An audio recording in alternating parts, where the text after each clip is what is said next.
Olá, meus queridos alunos, tudo bem com vocês? Professor Yalei Dias para mais uma aula, dessa vez sobre evolução, com enfoque em teorias evolucionistas. Primeiramente, nós temos que ter a noção de evolução. Evolução significa mudança. Tá? Preste atenção em dois termos, ancestral e descendente. A palavra ancestral começa com a letra A, lembra da palavra antes. São os indivíduos que estão ali já adaptados e ao se reproduzir formam os descendentes. Descendentes começa com D, lembra da palavra depois. Tá? Então, os descendentes são os indivíduos que sofreram mutações, mudanças ao longo do tempo. Tá? Evolução significa descendente, diferente de ancestral. Bom, mas nem sempre o pensamento foi assim. Existem teorias evolucionistas para nós termos o conhecimento que é vigente nos dias de hoje. O primeiro deles é o criacionismo. Criacionismo, que também é chamado de fixismo, que diz que uma entidade superior criou todos os seres vivos e da mesma forma que foram criados, permanecem inalterados até os dias de hoje. Por isso que é fixismo, lembra de algo fixo.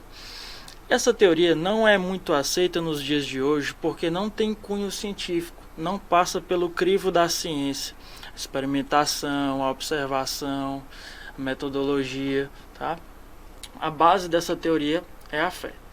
Após muitos anos, veio Lamarck, que tentou explicar que, na verdade, os indivíduos sofrem alterações ao longo do tempo.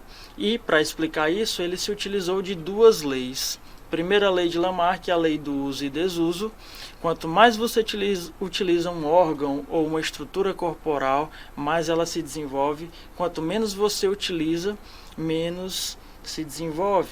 Ao exemplo de quando você vai na academia e você malha um músculo específico, ele se desenvolve, ali é o uso. Mas quando esse músculo entra em desuso, por exemplo, a pessoa tem um acidente, fica paraplégica, ela perde os movimentos da perna e o músculo atrofia. Lei do uso e desuso. E a segunda lei de Lamarck é a lei da transmissão das características adquiridas. O indivíduo adquire uma nova característica e tem a capacidade de transmitir para os seus descendentes. Por exemplo, um rato que foi pego na ratoeira, mas perdeu apenas o rabo. Antes ele tinha rabo, agora não tem mais. Isso é uma característica diferente. Segundo Lamarck, segundo a sua segunda lei, ele iria transmitir essa característica para os seus descendentes. A gente sabe que nos dias de hoje não é assim. Bom, como foi que Lamarck explicou a condição da girafa de pescoço longo nos dias de hoje? Seguinte, para Lamarck existia apenas uma espécie de girafa, a girafa de pescoço pequeno. A girafa ela é herbívora, se alimenta de folhas. Então, não é somente a girafa que é herbívora. A girafa ela vai competir por alimento com outras girafas, com zebras, rinocerontes, vários outros indivíduos, e o alimento vai ficar escasso. Segundo Lamarck, a girafa, de acordo com a escassez de alimento, iria forçar o pescoço. Olha aí, primeira lei, lei do uso e desuso. Quanto mais utiliza, mais se esforça, mais o pescoço cresce. Isso ao longo de muito tempo. A girafa que não conseguir esticar o pescoço, ela morreria por falta de alimento. Mas a girafa que conseguir esticar o pescoço, ela sobreviveria e alcançaria cada vez árvores mais altas, diminuindo a competição por alimento, até chegar à girafa que conhecemos hoje, porque ela não tem competição basicamente por alimento. Tá? Então, lei do uso e desuso e lei da transmissão das características adquiridas. Dica, toda vez que você vê na questão, a questão falando que um meio condiciona um indivíduo a adquirir uma nova característica, é Lamarck. Após isso, veio Charles Darwin. Em suas viagens, observando a natureza e os seres vivos, verificou que existe uma grande diversidade e, para explicar essa diversidade, ele desenvolveu um mecanismo que é a seleção natural. ele observava que desde aquela época existia muito seleção artificial. Perceba a diferença entre seleção artificial e natural. Seleção artificial é cientistas que selecionam características desejadas, características de interesse de seres vivos para obter maior produção, maior produtividade e lucro. Tá? Seleção artificial. Por exemplo, células eucariontes têm um gene que produz o hormônio insulina, que controla a taxa de açúcar no sangue. É bom para quem tem diabetes. E aí eles pegaram esse gene e colocaram na célula procariótica, numa bactéria que não desenvolvia naturalmente esse hormônio, mas passou a desenvolver. E isso ajudou no tratamento da diabetes. Então isso é seleção artificial. Darwin, ao observar a seleção artificial, pensou que existe na natureza uma espécie de seleção também, o que ele chamou de seleção natural, que é a natureza atuando como uma espécie de peneira, selecionando os indivíduos mais aptos. Então, lembre que evolução significa mudança. Então, na natureza ocorre alguma mudança que vai selecionar os indivíduos que estão mais adaptados a essa mudança. Por exemplo, pense comigo. Existem duas espécies de aves. A ave que se alimenta de flor, néctar da flor, e a ave que se alimenta de insetos que ficam nos caules das árvores. Tá? Imagine que nesse ambiente, nessa floresta, ocorreu uma queimada, só que dizimou apenas as flores. Quem é a espécie que vai ser prejudicada? A que se alimenta de flor ou de inseto? Com certeza de flor. Isso foi seleção natural, provocada por um fenômeno natural que foi a queimada. Então, essa aqui não tem mais alimento, ela vai ter menos energia para escapar dos predadores, para se reproduzir e vai adquirir cada vez menos espaço na natureza, pode até se extinguir, em detrimento da ave que não teve sua alimentação prejudicada, que são os insetos. Tá? Isso é seleção natural. Como foi que Darwin explicou a girafa de pescoço longo? Darwin partiu do pressuposto que existiam vários tamanhos de pescoços diferentes, ou seja, existia uma biodiversidade. Girafa de pescoço pequeno, intermediário e grande.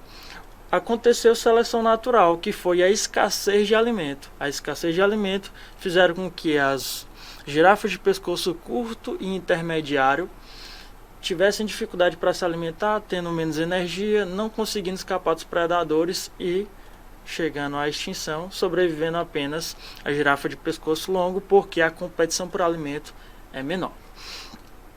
E a teoria mais atual, a teoria mais aceita nos dias de hoje é o neodarwinismo, que une as ideias de Charles Darwin com a seleção natural e as ideias de Gregor Mendel, que é o pai da genética, que traz explicações sobre mutação, lembrando que mutação é um fenômeno que acontece aleatoriamente, que promove variabilidade genética e também essa recombinação genética que tem a ver com reprodução, principalmente a reprodução sexuada, a troca de gametas que provocam essa diversidade aqui que a gente vê na imagem. Tá? Agora, para nós fixarmos o conhecimento, vamos praticar algumas questões. Primeiro, o meio ambiente cria a necessidade, olha aí, ó. Lembra quando eu falei que quando você vê uma questão que diz que o ambiente condiciona, já é para ficar de olho, ó. O ambiente cria a necessidade de uma determinada estrutura em um organismo.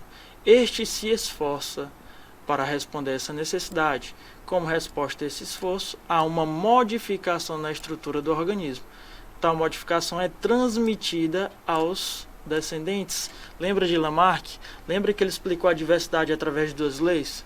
Primeira lei, lei do uso e desuso. Quanto mais eu utilizo um órgão ou alguma parte do ser vivo, mais ela se desenvolve.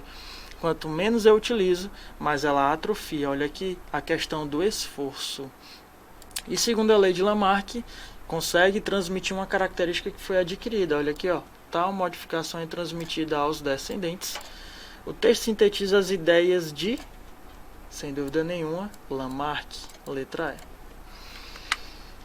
Os morcegos, mamíferos que tanto contribuem para a dispersão de sementes, são chamados notívagos, ou seja, são seres vivos de hábito noturno, por terem perdido a visão para se adaptarem à escuridão. Olha aí, ó, o texto está dizendo que pelo morcego viver na caverna em ambiente de escuridão, ele perdeu a visão para se adaptar, ou seja, um meio condicionando o desenvolvimento de uma característica. Isso é Lamarck, letra C.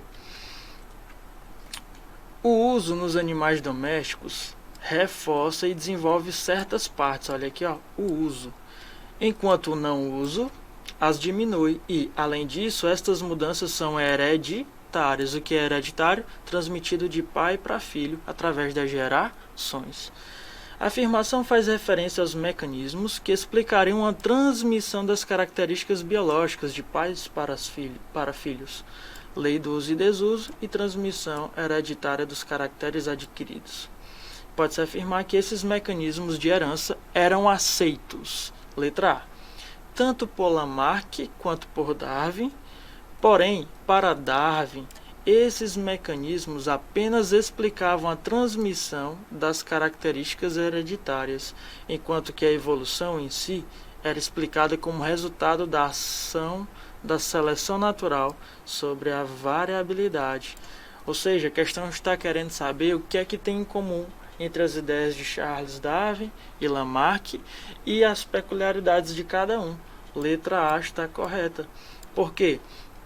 Lamarck e Darwin, eles concordavam nessa transmissão das características hereditárias, que a gente sabe que hoje não é bem assim, tá? Mas era o pensamento da época.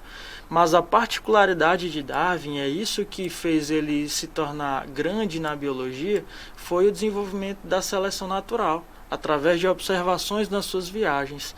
Ele conferiu à seleção natural a ser responsável por essa variabilidade que existe nos dias de hoje. Então, resposta letra A. B. Tanto por Lamarck quanto por Darwin. Para ambos, esses mecanismos, além de explicar a herança das características hereditárias, também explicavam a evolução das espécies ao longo das gerações. Para Darwin, porém, além desses mecanismos, deveria ser considerada a ocorrência de mutações casuais. Darwin não fazia noção do que era mutação. Quem desenvolveu as ideias de mutação foi Mendel. Exclusivamente por Lamarck? Não, eles tinham sim coisas em comum. Letra C está fora, letra D está fora e E também. Próximo. Quais dos cientistas abaixo deram as maiores contribuições para o desenvolvimento da teoria da evolução? Com certeza foi Darwin, Lamarck e Wallace, letra E. Wallace, ele não é tão abordado nos livros, mas ele tem total crédito, assim como Darwin. Wallace, ele desenvolveu as mesmas ideias de Darwin, estudando e analisando de forma independente. Eles chegaram a um denominador comum. Darwin teve mais fama, digamos assim, por ter publicado um livro, A Origem das Espécies, descrevendo suas observações durante a viagem que ele fez pelo mundo. Então, letra E, Darwin, Wallace e Lamarck. Uma ideia comum às teorias da evolução propostas por Darwin e por Lamarck é que a adaptação resulta. Olha aí, outra questão, vendo as partes em comum, as ideias em comum entre Darwin e Lamarck. Letra A, do sucesso reprodutivo diferencial. Será que eles verificaram o sucesso reprodutivo apenas? Claro que não. B, uso e desuso de estruturas anatômicas. Uso e desuso é particular de Lamarck. Letra C, da interação entre os organismos e seus ambientes, sem dúvida nenhuma.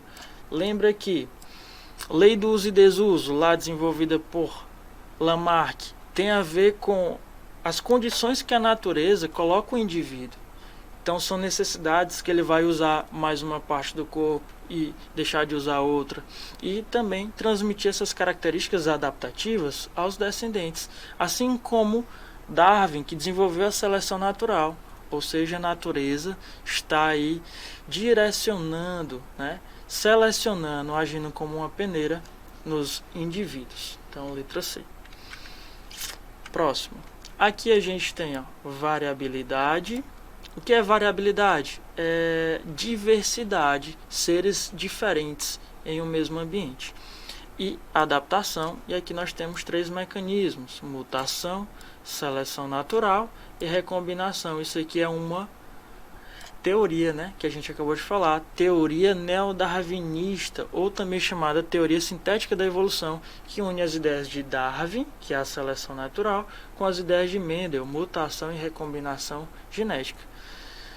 Meus queridos, toda vez que você ouvir falar em recombinação genética, você vai se lembrar de reprodução sexuada, que vai gerar essa variabilidade. O esquema acima representa os princípios básicos da teoria evolucionista. Trata-se da teoria darwinista? Não, a gente viu que é neodarwinista, então elimina a letra A e a letra B. Ficamos entre C, D e E. Letra C, neodarwinista, que acrescenta os conceitos de mutação e recombinação gênica para explicar a ocorrência de variabilidade. Bora segurar ela aí. Letra D, neodarwinista, que acrescenta o conceito de seleção natural à teoria darwinista. Não vai acrescentar a seleção natural à teoria darwinista, não. Por quê? Porque na teoria darwinista é que ele aborda a seleção natural. Letra E, neodarwinista, que acrescenta o conceito de seleção natural e adaptação à teoria darwinista, não. A teoria darwinista já aborda esses conceitos. Então, letra C é a alternativa correta. Quanto aos fatores responsáveis pela ocorrência da evolução nos seres vivos, é correto afirmar. Letra A. A mutação gera diversidade nas populações e a seleção natural a reduz. Vamos segurar essa alternativa aqui. B. A deriva genética é imprescindível para a geração de diversidade nas populações. Professor, o que é deriva genética? Deriva genética é um evento que ocorre na natureza de forma aleatória, seja um terremoto, seja um tsunami, seja uma queimada aleatória, que vai interferir na frequência da população. Vamos supor aí, imagine que em um ambiente com 10 indivíduos,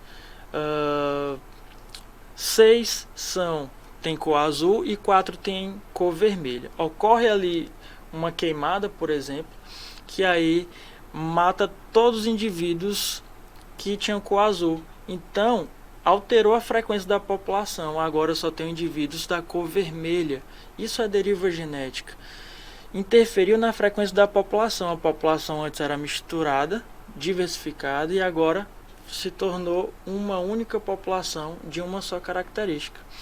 Lembrando que a deriva genética ela vai ter efeitos com populações pequenas, efeitos drásticos com populações pequenas.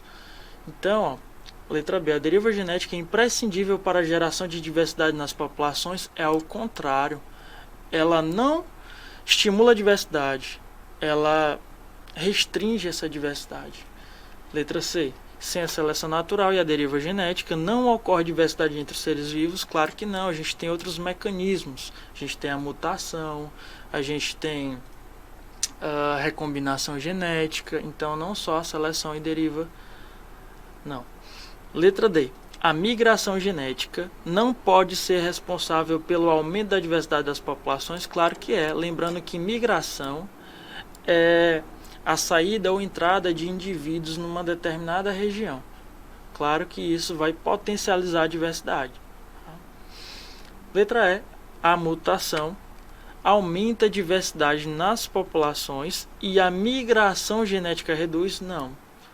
A migração genética também aumenta. Então, resposta correta, letra A. Por quê?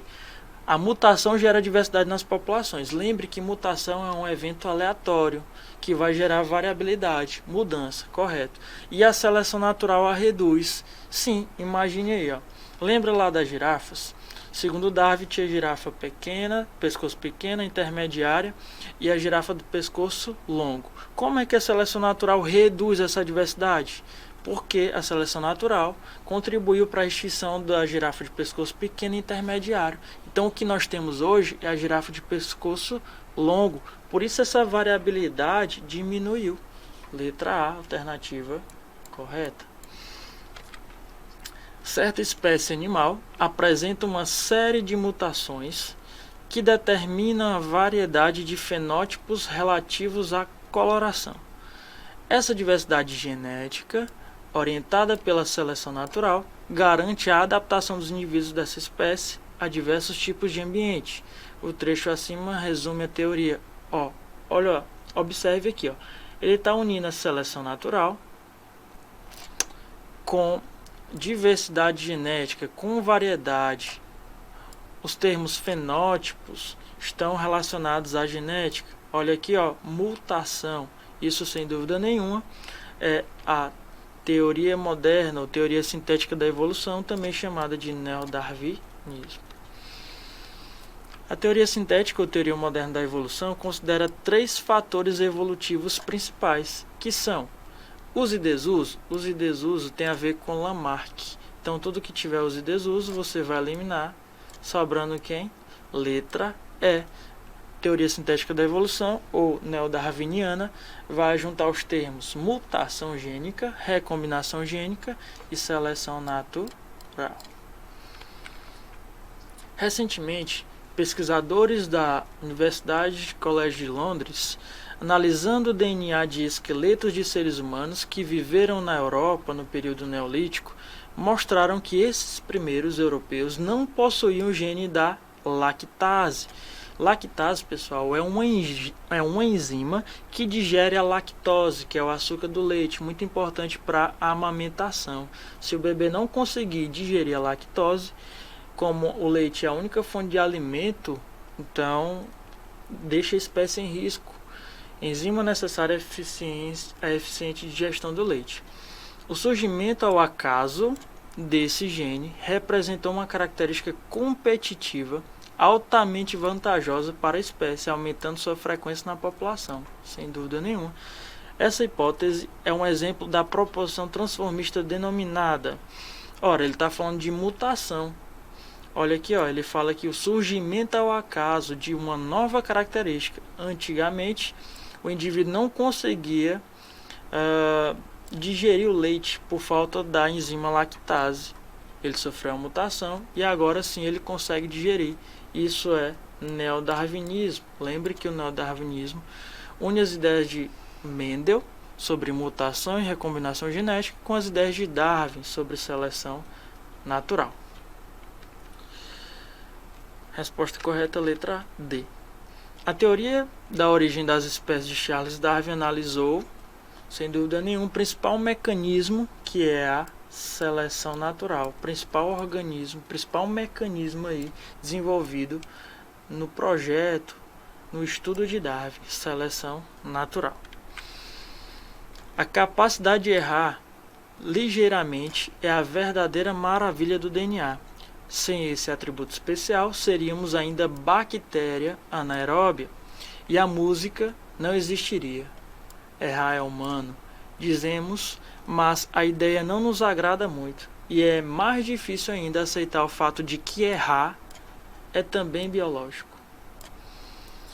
Esse texto refere-se a uma característica dos seres vivos. É ela: seleção natural, reprodução, excitabilidade, excreção, ou letra E, mutação. Ele está falando sobre a capacidade de errar. Vamos supor, em uma linhagem existe um padrão, mas de repente um indivíduo fica fora desse padrão, desenvolve novas características. A gente diz que ocorreu uma mutação. Letra E, alternativa correta. Pois bem, essa foi a nossa aula. Desejo bons estudos para vocês e um forte abraço. Fui!